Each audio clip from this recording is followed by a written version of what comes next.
After the Grey Wars, Ezel found a promising new knight within its rearguard platoon. This new young knight fought with great courage and stormed through countless armies with blazing fury. Ezel took it upon himself to train this knight to harness his power and infuse it with the will of Gold Paladin. This young knight will be remembered as Knight of Fury, Agravain. Knight of Fury Agravain is the brand new VR for Gold Paladin and the very first VR that strives away from the Ezel engine. His motto is pouncing the enemy with overwhelming numbers and fury until they yield. This seen clearly with his main ability that allows him on attack to put all rearguards into the soul and recall the same amount of units from the same amount of cards from the top of the deck as the amount of units called this turn for a single counterblast. So if you called 5 units this turn, you can check the top 5 cards and call 5 units from those cards. The more units you called, the more cards you can look at and the more units you can call. This really brings home the unrelentless fury of attacks Agravain wants to dish out. It's very easy to unload 7 attacks on turn 3 and this number increases every time you can rewrite. But this isn't the only strategy Agravain has, as the young knight has an ace up its sleeve. In a scenario where the fight is prolonged longer than expected, he can suddenly unleash his second secret ability. As for 12 Soul Blast, he can prohibit your opponent from calling anything except normal units. This means any deck that relies on tokens or triggers is put dead in its tracks, as this also includes Guardians. This also includes G-Guardians if you happen to play Premium. This ability gives Agravain an assured victory as it destroys any chance of defending for the oncoming onslaught of attacks. Agravain is a platoon-focused leader, and just like Ezel, he saw some serious potential in the new upcoming recruits, which he enlisted in his core platoon. His right-hand man on the battlefield is Liberator of the Flute, Escrot. This card can give you a free call, meaning during an Agravain turn, you load up 2 superior calls with the use of 1 card from a hand. Escort can also be used to have an aggressive turn too. This way front triggers won't go to waste if you hit them in the early game. His 5k power is mainly useful, so you can call him to a non-axle circle and you can potentially boost him with an 8k, making him a 22k column, or you can call him to an axle 1 and he then turns into a 24k unit. A young new recruit that shows promise is Little Battler Tron. This guy can be an excellent pressure tool. As a Vanguard, you can have a turn 1 hit effect that can result into a free attack, but he is also great during an Agravain turn. He on his own can become a solid 13k beater with or without his counterblast skill, which means he will force guard value from your opponent if they don't want you to have a free extra attack and a unit call onto Agravain. This works great against Agravain's main weakness, defensive triggers. The more guard they waste on the early attacks, the better. Next up, we can recruit an old duo, Advance of the Black Chains Kahedin and Stronghold of the Black Chains Hoel.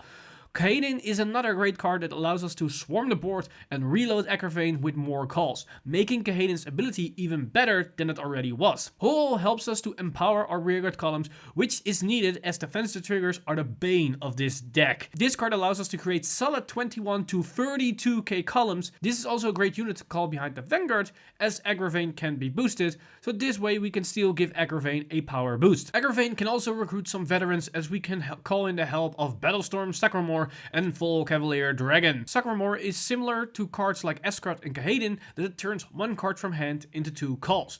But the nice addition to this card is that it's cost a Soul Blast instead of a Counterblast, and you have control over what you will call, which means you can activate Listener of Truth Din Drain from your hand. Full Cavalier Dragon is very similar to Sacramore. The only difference is that this can be used as a backup right target, and it also gives your Vanguard 5k power, which means Agravain can become a 17 or potentially 22k unit. The trade-in is, however, that you are dependent on your top deck card. And you can't activate cards like Din Drain from hand, but this card can be used turn after turn if it stays on the field. The last card that synergizes with Agravain is Knight of Vitality, Brenius. This great one is great to increase the early game tempo, as you can use this as a solid booster, and when you ride into Agravain, you can use its card effect to load up your soul, draw a card, and then call units to load up Agravain's superior call effect. This card basically complements every aspect of Agravain. Gold Paladin in general sense had a big issue regarding soul, as a lot of skills resolved around soul blasting. Now with Agravain's mechanic, this resource issue is practically eliminated, as you can generate more soul than you probably are going to need unless you want to go for the 12 soul blast ability. Then you need to build up and play your deck accordingly. The reason for this is because your 2 Grade 3 Sakamore and Cavalier Dragon, which are going to spend most of your soul, will actually result into a net 0 soul cost if paired with Agravain. This is because all units go into the soul, so if you don't call over units, then the soul blast results into 1 extra unit that will be shoved into the soul. So at the end of the day, your soul count will be the same as you hadn't used their skill. Also, counterblast won't be a big issue, because even though you have plenty of counterblast skills, you don't need to use many of them, and games tend to be over in 3 to 4 turns. Agravain's trigger lineup should focus on front triggers. You're going to call a semi-full board when you attack with the Vanguard, meaning you have plenty of standing units. But also the main weakness of this deck is defensive triggers, so you must do everything to combat that issue, and fronts are an excellent way in doing that. However, mixing in a crit or 2 in your list can help you surprise your opponent with an unexpected successful crit, or you can play mind games by showing them you run crits so they think twice before no-guarding the Vanguard. In terms of gift markers, both markers can work with the deck. XL2 gives us the extra draw, which can result into more calls for Agravains, but XL1 can build better numbers that hit over defensive triggers, so choose wisely when riding Grade 3. Night of Fury Agravain is a very aggressive playstyle that will recycle its field on a turn-by-turn basis, which on first glance makes it hard to get more value out of your units and therefore limit the way the deck can be built. However, this is farther from the truth, as there are many different build options we can take, and in this video we will cover 3 very unique playstyles. One deck that focuses on a hyper-aggressive playstyle that tries to end the game on turn 3 or 4, a more combo-orientated build that tries to achieve the Soul Blasting 12 as soon as possible while bombarding your opponent with multi-attacks, and finally, a build that combines the Agravain engine with an old familiar face, namely Pelennor.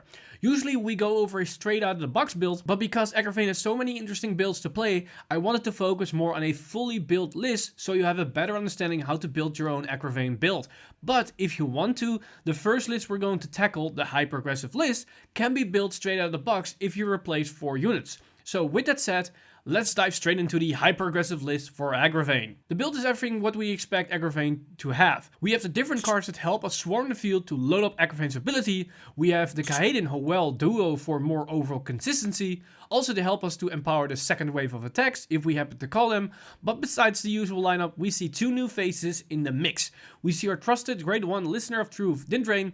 This gives us a bit more options to extend their plays thanks to the potential of the counter charge or draw, but the fact that she is a 10k booster is also pretty big with the many 12k beaters, but also with the different 14 and 24k beaters. Speaking of which, the new unit in this list is Knight of Hard Work Eleanor. Eleanor is our main beater, which allows us to push games even in the eyes of those pesky defensive triggers. She can easily be a 14 to 24k on her own, but on an XL2 it's already a 29k, and on an XL1 or boosted by a Dindrain, she'll become a 34k unit, which is massive. The deck wants to pressure your opponent as soon as possible, so to eliminate the chance of an impactful defensive trigger. This also means your front triggers on turn 2 won't go to waste, and you can achieve this with cards like Eskret and Kaeden without wasting too many cards from hand. But keep in mind, this isn't always the best course of action, as it is important to know when to pick your fights, as those 2 units are also very viable during the next Agravain turn.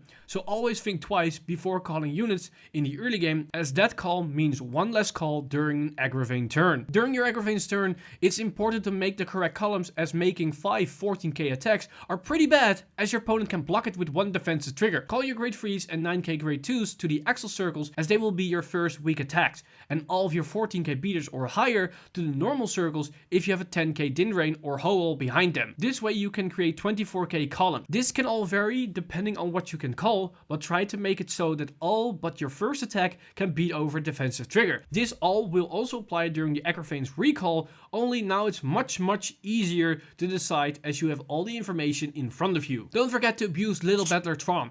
This can be the perfect first attack as it almost likely will be blocked, meaning you can have 2 weak attacks on the board as the second one will most likely still hit. You can also synergize him with Eleanor to get more units onto the board and in the soul. But this is way more riskier as you sacrifice a 24k or higher attack, which they can take and get a defensive trigger and then stop all of your other attacks. So be careful not to be tempted by that play. Now that we got the feeling how to play Agravain, let's see how a build operates that focuses on achieving the 12 soul so you can limit your opponent's movements. This build looks very similar to the previous one, but it has a small difference, mainly in the grade 1 lineup. We have the inclusion of Brenius, but also 2 new phases. Interlude Angel is a unit that has the same effect as Brenius, that if it's called, it goes to the soul and called a new unit. This can work in combination with Brenius, Sacramore, Full Cavalier Dragon and even Agravain.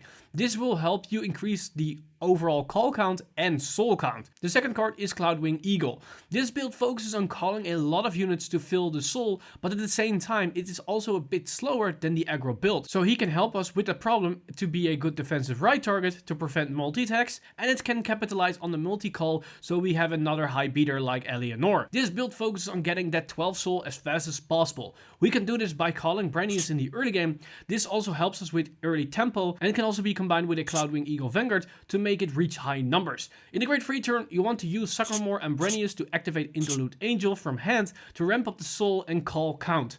The Tron and Eleanor combo, which we talked about in a previous list, which you shouldn't do, is in this list actually a viable strategy, as you have Cloudwing Eagle for more high numbers, and also the main strategy is to achieve the Soul Blast 12 and win through that way. However, with that said, because we have Eleanor and Cloudwing Eagle, this build can potentially swing in harder than the other build, especially in the early game with Brenius. So don't write the aggro playstyle completely off and try to find a balance when you go for a certain win condition, and finding that balance can be the key to a streak of success. The last build that I want to tackle is a deck that combines the main Agravain engine with Eleanor. And even though the lists are very similar to the aggro build, this plays and feels completely different. This build drops Sacramore and Tron for Brenius and White Hair in the Moon Shadows Eleanor. We removed Sacramore and kept Full Cavalier Dragon because Cavalier Dragon isn't a terrible card to ride first, and it also gives us a bit more value if it stays on the board. To compensate the loss of the Sacramore and Dindrain combo, we added Brenius in the Tron spot to substitute for Sacramore. But Brenius gives us way more value as it can be used in the early game to amp up the pressure without losing out on calls during the Agravain turn. Then for the big guy himself, we have Eleanor. This card functions as a finisher, extender, and even as a backup right target. We mainly want to use him to extend our Agravain turn, as every attack after Agravain attacked has an unhit. And with all the fronts in the deck, your second wave is very potent. Then this can basically be a finisher, but it can also extend into a follow-up Agravain turn, because you can call an Agravain to the rearguard off of your Agravain's Vanguard skill. Then you can bounce it back with Eleanor, ready to ride it next turn. But Eleanor gives us many more options. If we need to ride this card and we stay on him, we can make our Full Cavalier Dragon even better, as even if we need to call triggers, we can bounce them back to hand to get extra shield value or grab key pieces, or in the case we miss an Agravain. This way, all of our superior calls is basically extra ways to search for Agravain. The rewrite of Eleanor makes other cards in this list way better. Good example is Hoel.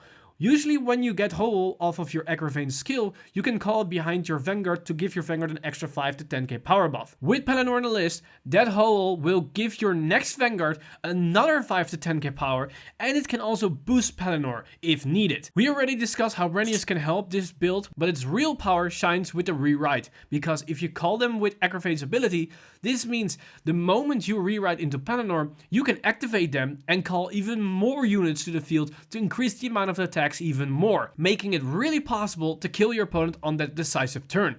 Further than that, the build is very similar to the aggro build in options and playstyles, but you can exchange certain options and consistency tools for a more explosive turn and a different combo potential. The new Gold Paladin Agravain build is a unique build that opens the clan up to a lot of options. In the video, we only scratch the surface. A good example is Agravain combined with Platina Azel. Agravain can set up a turn 4 Platina Azel without much problem, because you can shove Great Freeze into the soul. This and many other deck strategies are possible, but don't forget, the main problem that Agravain is facing are defensive triggers. So keep that in mind when building and playing an Agravain deck. Now that the Liberator of Gold Paladin completed his task, it's time to pass the mantle on to the next generation. This new generation, led by Agravain, the Knight of Fury, is a Gold Paladin that focuses on speed, numbers, and unrelentless fury. Thanks for watching this Agravain deck spotlight for Gold Paladin. If you're interested in more content for the Mysterious Fortune, then stick around as we're diving right next into the deck spotlights for Neo Nectar with Obor's Dragon and Isabel for Great Nature. As always, this video has been brought to you by our lovely patrons over at Patreon. You guys are amazing. If you do want to support the channel or everything that's happening on the channel, then you can simply head over to patreon.com/Vanguard Insider and become a Patreon today. Well, with that said, I'm Mr. Timely, and I see you guys in the next one!